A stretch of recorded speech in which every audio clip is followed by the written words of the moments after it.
ఉమ్మడి నెల్లూరు జిల్లా గూడూరు పట్టణంలో వైఎస్ రాజశేఖర రెడ్డి 76వ జయంతి సందర్భంగా గూడూరు నియోజకవర్గ ఇన్ఛార్జి ఎమ్మెల్సీ మేరీగా మురళీధర్ ఆధ్వర్యంలో వైఎస్ రాజశేఖర రెడ్డి జయంతి వేడుకలు ఘనంగా జరిగింది. బనిగి సాహెబ్ పేట నందు గల వైఎస్ రాజశేఖర రెడ్డి విగ్రహానికి పూలమాలలు వేసి నివాళులర్పించారు.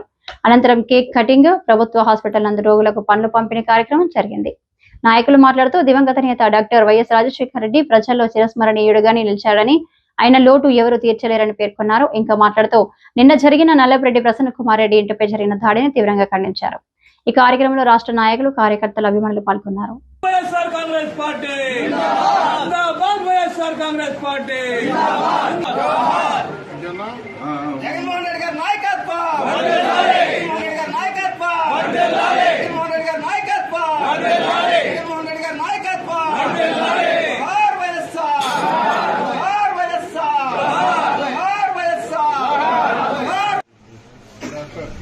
దివంగత నేత డాక్టర్ వైఎస్ రాజశేఖర రెడ్డి గారి జన్మదిన వేడుకలు ఎంతో ఉత్సాహంతో జరుపుకోవాలి. బరువెక్కిన హృదయంతో ఈరోజు మీ అందరితో మాట్లాడుతున్నాను. చాలా బాధాకరం. పెద్దలు చెప్పినట్టుగా భారతదేశ చరిత్రలోనే ఒక ముఖ్యమంత్రి ప్రజల సంక్షేమం కోసం ఇంత డెడికేట్గా పనిచేసే ముఖ్యమంత్రి మరొకరు లేరు. ఇంత పేరు సంపాదించుకున్నారు.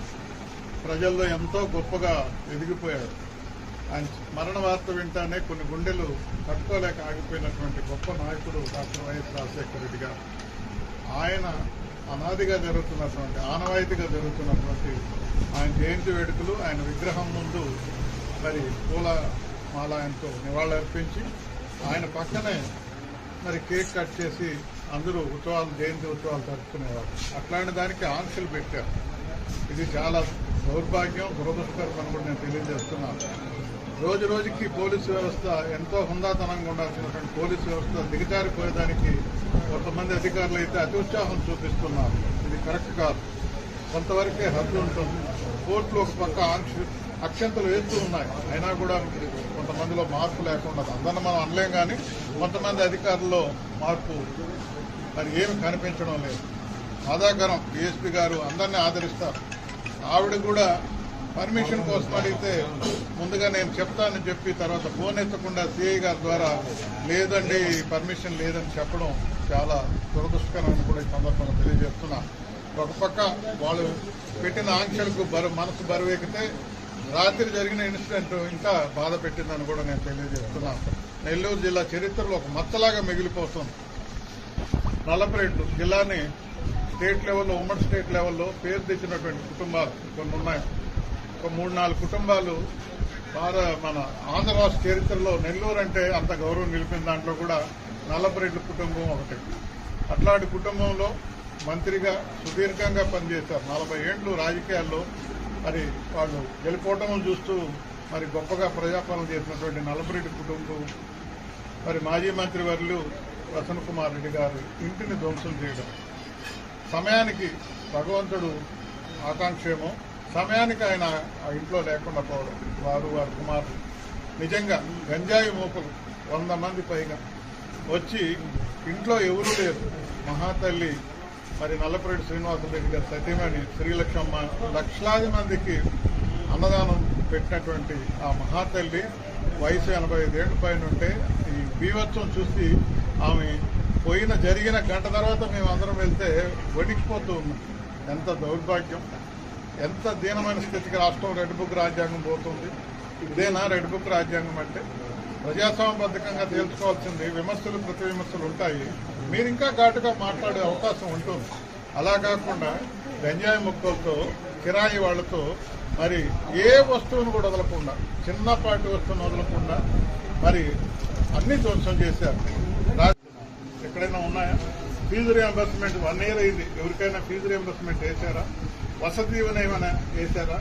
అమ్మ ఒడిని మరీ ఎక్కువగా ఇదైపోతే ఇబ్బంది పడిపోతుంటే రాజశేఖర రెడ్డి, జగన్మోహన్ రెడ్డి గారు ఎక్కడికి వెళ్ళినా లక్షలాది మంది, వేలాది మంది పరిగెడుతుంటే తట్టుకోలేక కేవలం జగన్మోహన్ రెడ్డి గారు ఒత్తిడి మీదనే తల్లివందనం ఇచ్చారు. అది కూడా పూర్తిగా సంపూర్ణంగా ఇవ్వలేదు. సన్నాయి నొప్పులు నొక్కుతూ ఇచ్చారు. గ్యాస్ కూడా సన్నాయి నొక్కుతూ ఇచ్చారు. మీరు చెప్పిన 149 హామీలు ఉన్నాయి. వాటిలో 6 హామీలు సూపర్ 6 అని అన్నారు. సూపర్ ఫ్లాప్ అయిపోయింది. ఈ రోజు ఎక్కడికి వెళ్ళినా మొదట తొలిమెట్టు అంటూ పోతే ఎక్కడ ఆదరణ లేదు. ఎక్కడ చూసినా విమర్శలు. 1 year లో ఇంత అగ్నిస్ట్ అయినటువంటి ప్రభుత్వం ఎక్కడ లేదని కూడా మీ సందర్భంగా తెలియజేస్తున్నాం. మరొకసారి ఈ కార్యక్రమానికి పిలుపు మేరకు అందుబాటులో ఉన్న నాయకులందరూ వచ్చి దిగ్విజయంగా ఈ కార్యక్రమం జయప్రదం చేసినందుకు ప్రతి ఒక్కరికి నమస్కారాలు తెలియజేస్తున్నాం. 76వ జయంతి సందర్భంగా మా నాయకులు గూడూరు నియోజకవర్గ ఇన్ఛార్జ్ శ్రీ మేరిగ మురళీధర్ గారి పిలుపు మేరకు ఇక్కడ రావడం జరిగింది. చాలా సంతోషకరము. కానీ బాధాకరం ఏంటంటే ఈ రాష్ట్రంలో ఏదైతే పరిపాలన జరుగుతుందో అది రాజ్యాంగ పరంగా ప్రజాస్వామ్య పరంగా జరగట్లేదు. దానికి ఉదాహరణ నిన్న జరిగినటువంటి ప్రసన్న కుమార్ గారి ఇంటి మీద జరిగినటువంటి దాడి ఏదైతే ఉందో అది చాలా చాలా చాలా అవామనీయం. నిజంగా చాలా సిగ్గుచేటని చెప్పి తెలియజేసుకుంటూ రాజకీయాలు ఎంతో హుందాగా చేయాలి, ఒక ఆరోగ్యపరంగా ఉండాలి. అది కాకుండా మూకుమ్మడిగా ఇంటి మీద దాడి చేసి ఆ ఇంటిని ధ్వంసం చేసి భయభ్రాంతులు గురి చేయడము ఇది ఎంతవరకు సమంజసము?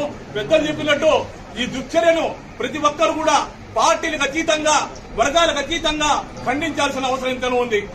జోహార్ వైఎస్ఆర్. దివంగత మాజీ ముఖ్యమంత్రి ఉమ్మడి రాష్ట్ర మాజీ ముఖ్యమంత్రి వాళ్ళు డాక్టర్ వైఎస్ రాజశేఖర రెడ్డి గారి 76వ జన్మదినాన్ని ఈరోజు మన గూడూరు నియోజకవర్గ ఇన్ఛార్జ్ అయినటువంటి మన మేరిగ మురళన్న గారి ఆధ్వర్యంలో జరుపుకోవడం చాలా సంతోషదాయకంగా ఉంది. ఆయన ప్రవేశపెట్టిన పథకాలు ఈరోజు ప్రతి పేద బడుగు బలహీన వర్గాలు వారు అర్థం చేసుకుంటున్నారంటే దాన్ని మనం అందరం ఈరోజు నెమరవేసుకోవడం తప్పలేదు. ఆ మహానేత లేకుండా ఆయన జయంతి జరుపుకోవడం చాలా బాధాకరమైన విషయం. ఈ అవకాశం ఇచ్చిన మేరిగ మురళీధర్ గారికి ధన్యవాదాలు తెలుపుకుంటూ సెలవు తీసుకున్నాను. జై హింద్.